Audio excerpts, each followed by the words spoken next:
Hey everybody, what's going on? This is Caleb with devslopes.com, and in this video we're going to continue our talk about protocols, and we're going to build a little application called Color Wizard, and I want to show you what it's like really quickly. It's a super simple app, but we're going to use protocols to delegate the passing of information between view controllers, and it's super cool. Let me show you really quick. So we're going to pull it open, and it says here, color presenter, gray is boring, choose a color. So I can click the plus button, and I can choose a color, green, yellow, blue, red, or purple. And when I choose one, that data is passed back to the previous view controller, and it's saved as the background color for the view. We also pass the name of the color. So that's how this application is going to work. It's pretty simple to build, and so we're going to go ahead and get started right now. Go ahead and pull open Xcode, and when you do, this will pop up. What we're going to do is we're going to click Create New Xcode Project, and I'm going to pull this over here to the proper window. And this is going to be a single view application, so go ahead and click that. That looks great. And for the product name, I'm just going to call it Color Magic. Okay, go ahead and click Next. And we're going to save this. Let's see, where should we save this? How about in the Protocols and Delegates folder? That only makes sense. And now we're going to go ahead and pull that open full screen. And here's what we're going to do. We're going to build the UI first. Okay, so go into main.storyboard. And just like that, we're going to go ahead and start building out this user interface. So this screen is actually pretty simple. There's just going to be a single label in the center that says gray is boring, choose a color. But we do need to set the background color. So go ahead and click, and we're going to set it to be this dark gray color, which if you're interested, that is, whoops, I don't know why that is not full screen. That color is 4A, 4A, 4A. Okay, if you want to use that same dark gray that I am, it's up to you. And next, we're going to go ahead and add a UI label. Okay, so drag one on there, center it, make it look pretty. And we're going to drag it so that it can fit nicely right here, make it a little taller. And we're going to make it so that it is 2 lines, so we can have 2 lines of text. And just like I said, it's going to say gray is boring, choose a color. Okay, now we're going to center this, and I think we should also change the font from system to custom and change the family to Avenir Next. It's my favorite font. Then we're going to select Demi Bold, and I'm going to bump this up to maybe 24. And you can already see it's starting to go on to the second line, which is exactly what we want. Okay, click Next and change the font color to be white, like so. And then what we're going to do is we're going to go ahead and pin this horizontally and vertically in the container so that it stays right in the center. So click on the alignment button and select horizontally and vertically in container and add 2 constraints. Now, of course, you can see that there are some problems here. It's not on 2 lines. So to fix that, we're going to just kind of eyeball a width, and let's just say maybe 150. Press enter.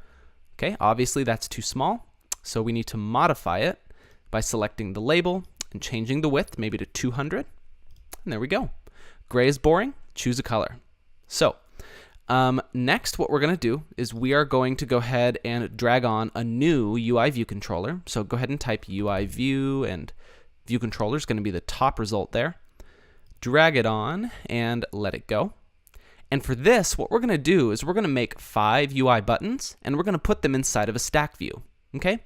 A stack view is going to allow us to basically equally space all 5 buttons really easily. So go ahead and search for button, which is the same thing as a UI button, as you probably know, and drag one on.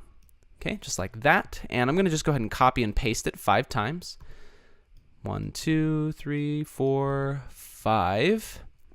And with all these done, we can go ahead and select all of them, and then click the stack button right here at the bottom.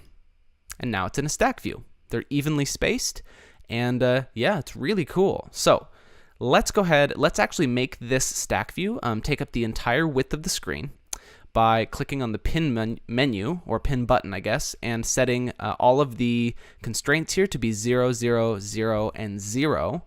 Press enter, and you'll see that it stretches out. The only problem is that we are not yet equally spaced, okay? If you look in the attributes inspector, you'll notice that the distribution is just set to fill. This is just kind of saying, hey, take up this space, but we need to tell it to fill equally. And as you can see, the buttons automatically will scale to be of equal size. Cool. So let's go ahead, let's set up our buttons now to have the proper colors in the background as well as their label. So this one, we're going to scroll down and choose its background color, which, you know what, I'm going to open up my colors here, and I think let's go ahead and find a nice green color. Yeah, I don't really like any of those. Maybe I have one that I've saved already. Ah, that looks much better. Okay, if you want this color, just by the way, it's 6D BC 63. You can use that, it's totally fine. And now let's go ahead and change the text color to white. Okay, and we're going to bump it up to maybe 20. Let's do 24. And then we're going to actually change the fonts. We'll have to change the size in just a second.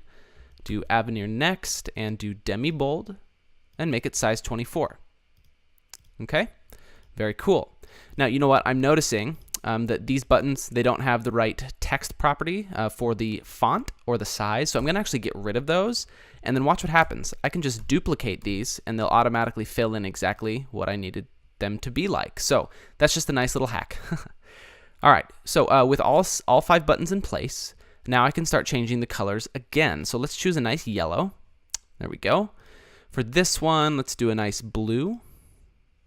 That's a little too intense. How about this one? That's better. For this one, let's do a red color. I think I have one saved here. Yep. Oh, by the way, guys, I'm not really telling you what these colors are, am I? The yellow is EA A944. The blue is 478CE6. The red is D2504E. And the bottom one, we're going to do a nice purple color, like so. And this purple, if you're interested, is 868-7BD. So this is great, but the only thing we need to do now is to set each of these buttons labels to match the color that's reflected in the background. So go ahead and click on green and type green. Go ahead and click on yellow and type yellow. You guys know the drill. Blue, red, and purple. Amazing. So now we have 5 buttons, and that's exactly how many we need. That's perfect. But now we need to think, how are we going to get from this view controller to this view controller? And what we could do is we could add a button, and we could set up a segue. So when you tap on the button, this view controller would be presented modally. And then we could set it so that when you tap on the button, it's dismissed and the data is passed back. That's just one way we could do it.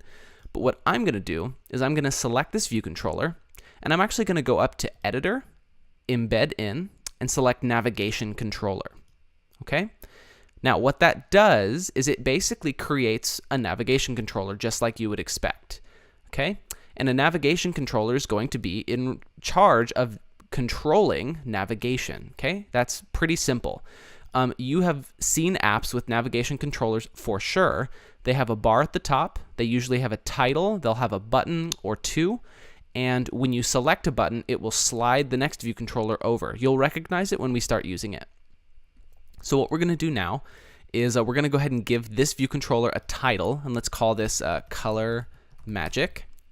Okay, that's easy. And then what we're going to do is we're going to add a bar button item. Okay, so when I drag this on, watch what happens. Do you see how it kind of illuminates there? If I drop this, we can change this to be of type add. Okay, that's super simple. But I don't want it to be this blue color, so I'm going to change the tint to match our dark gray. Okay? And it looks like maybe that's not quite working exactly how I thought it would.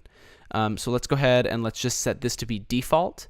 And then let's change the tint of the entire bar here. I think that might help us. We'll change the title color to dark gray. And let's go ahead and let's change, well, you know what, if I change the bar tint, yeah, that'll change the whole bar. We don't want that. But we do want the tint, the tint, there we go. Forgot about that. So if we set the tint, you'll notice in a second that this will update. And now, if you look at it, it has a nice dark gray tint. Very, very cool. So now the easiest part about this application is actually how we're going to transfer the data from view controller to view controller. And to do that, or I guess the easiest part is to create the segue to pop up this view controller. Watch how easy this is. If I select our plus button here and I right click and drag to this view controller and let go, I can just click show. And now there's a segue that's prepared. When I tap on this, it's going to slide this view controller over and show all my buttons. Really cool. But I don't want this to say color magic. So what I'm going to do is I'm going to select the navigation bar, select color magic for back button, and I'm just going to type back. Okay? Now that will show as soon as I push this button, it'll slide over and I can tap back to go back in time, which is pretty cool. Or not back in time, but I guess back in space, which is pretty neat. So now let's go ahead and let's test this to see how we did. Let's build this to a simulator and let's just make sure everything looks nice. And as soon as it's running, then we can start diving into IB actions and IB outlets very easily. So let's take a look. How did we do? Okay, there's our view controller. That looks good. When I click on this button, watch what happens. We get our little navigation to pop over. It slides over. If I press back, it goes back. That's so easy, and that's just built in from iOS thanks to the UI navigation controller. Really, really cool stuff. So let's go ahead and let's go back to our project here, and let's think. We have a view controller file here, and you know what? I'm actually going to name this color presenter VC, and we need to rename the class here color presenter VC. Because remember, this class is going to be going with the screen that presents the color at the end. Now, of course, if I go in here and select the identity, it's still looking for that old file. So let's change it to color presenter VC, press enter, and now we're going to go ahead and create a new code file for the button VC. So right click, new file, and we're going to create a Cocoa Touch class. And it's already a subclass of UI view controller, but this is going to be color picker VC because that's where we pick the color on these buttons. So press next and go ahead and click create. Super cool. And we can actually get rid of did receive memory warning as well as this commented out navigation stuff. We're not going to need it, but yeah, just leave it like this. And now we can go back to main.storyboard and set the identity of our color picker VC. So select it. Go to the identity in the identity inspector, and this is going to be color picker VC. Press enter, and now it has exactly what we need, which is really cool. So let's think about what we need to do here. We have a button that can automatically load this color picker VC. The only thing that we need to change is what this label says, because remember, when we select a color, we need to update this label with that color's name. So let's go ahead and let's open the assistant editor. Let's go to color presenter VC, and we're going to go ahead. Let me make some more room here. We're going to go ahead and make an IB outlet for our label. So select that label, right click and drag, and we're going to call this color name label, and go ahead and connect it just like that. Super easy.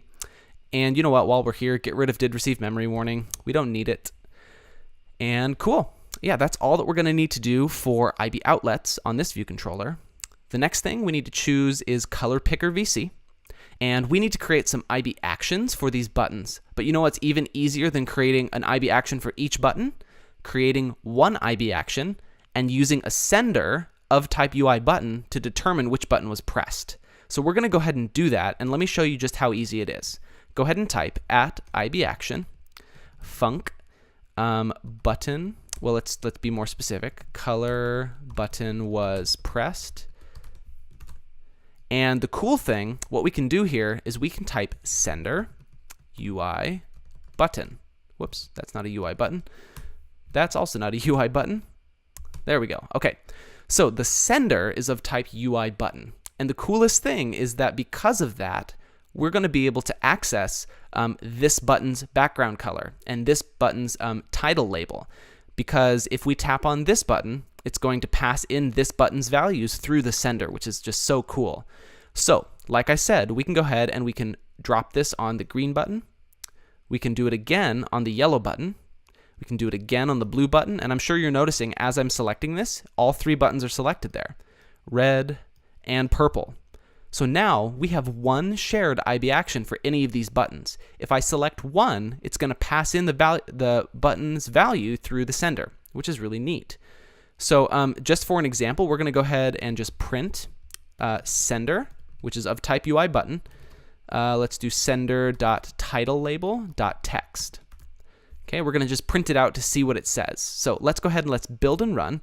Let's go test it, and then I think we're going to be good to go to the next video where we'll actually start using our protocols and actually building out the code side, which is really neat. So click on the plus button, and when I select one of these buttons, watch what happens in the console.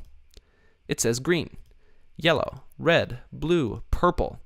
So we're able to use one IB action to access all of those buttons at the same time, which is really neat. So that is that. Our UI is now done, and in the next video, we're going to start creating a protocol.